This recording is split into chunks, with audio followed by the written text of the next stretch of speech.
I ran into my first computer when I was about 10 or 11. No one had ever seen a computer. To the extent that they'd seen them in movies, and they were these big boxes with whirring, for some reason they fixated on the tape drives as being the icon of what the computer was, or flashing lights somehow. And in those days, again, there was no such thing as a computer with a graphics video display. It was literally a printer. It was a teletype printer with a keyboard on it. So you would keyboard these commands in, and then you would wait for a while, and then the thing would go and it would tell you something out. That you could write a program in BASIC, let's say, or Fortran, and actually this machine would sort of take your idea and it would sort of execute your idea and give you back some results. And if they were the results that you predicted, your program really worked. It was an incredibly thrilling experience. So I became very captivated by a computer. When I was 12, I called up Bill Hewlett, who lived in Hewlett-Packard at the time, and he answered the phone, and I said, "Hi, my name's Steve Jobs. You don't know me, but I'm 12 years old, and I'm building a frequency counter, and I'd like some spare parts." And so he talked to me for about 20 minutes. I'll never forget it as long as I live. And he gave me the parts, but he also gave me a job working at Hewlett-Packard that summer. And that really made a remarkable influence on me. Things led to things with Hewlett-Packard, and I started going up to their Palo Alto research labs every Tuesday night. And I saw the first desktop computer ever made, which was the Hewlett-Packard 9100. It was about as big as a suitcase, but it actually had a small cathode ray tube display in it, and it was completely self-contained. There was no wire going off behind the curtain somewhere.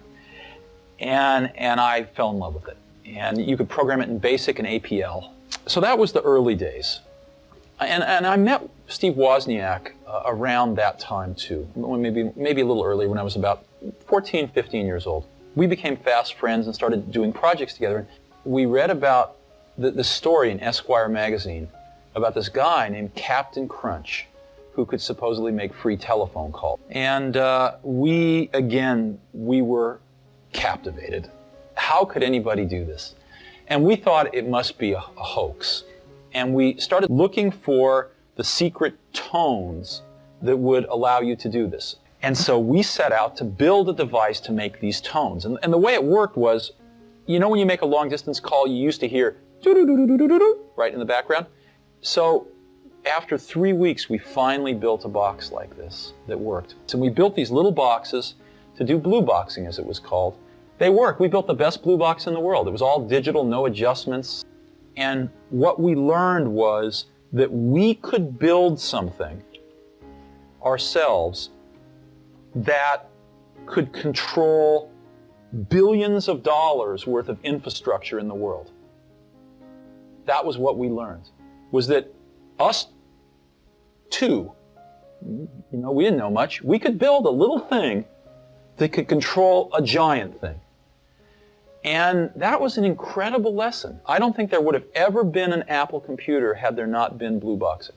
But we needed a terminal, and we couldn't afford one, so we designed and built one. And that was the first thing we ever did. We built this terminal. And so what an Apple I was really an extension of this terminal, putting a microprocessor on the back end. That's what it was. It was really kind of two separate projects put together. So first we built the terminal, and then we built the Apple I. So it turned out a lot of our friends wanted to build them too. And although they could scavenge most of the parts as well, they didn't have the sort of skills to build them that we had acquired by training ourselves through building them. And so we ended up helping them build most of their computers, and it was really taking up all of our time. And we thought, if we could make what's called a printed circuit board, which is a piece of fiberglass with copper on both sides that's etched to form the wires so that you could build a computer, you could build an Apple I in a few hours instead of 40 hours. If we only had one of those, we could sell them to all our friends for, as much as it cost us to make them and make our money back. And everybody be happy, and we'd say, we get a life again. So we did that. I sold my Volkswagen bus, and Steve sold his calculator, and we got enough money to pay a friend of ours to make the artwork to make a printed circuit board. And we made some printed circuit boards, and we sold some to our friends. and I was trying to sell the rest of them so that we could get our microbus and calculator back. And I walked into the first computer store in the world, which was the Byte shop of Mountain View, I think, on El Camino. The person that ran it, I think his name was Paul Terrell.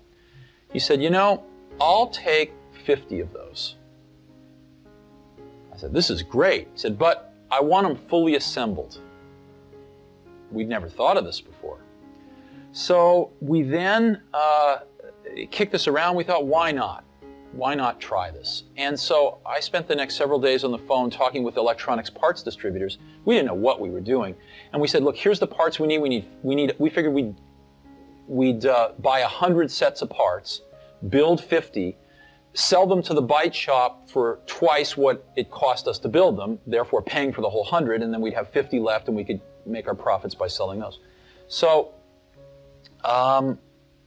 we convinced these distributors to give us the parts on net 30 days credit. We had no idea what that meant. Net 30, sure, sign here. And so we had 30 days to pay them.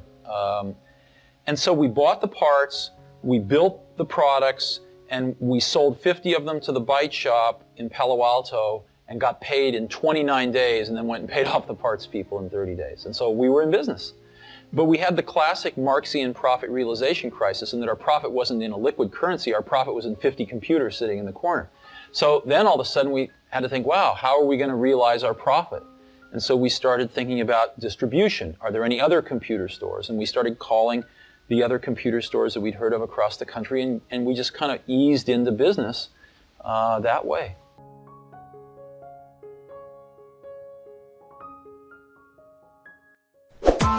Press the bell icon on the YouTube app and never miss another update.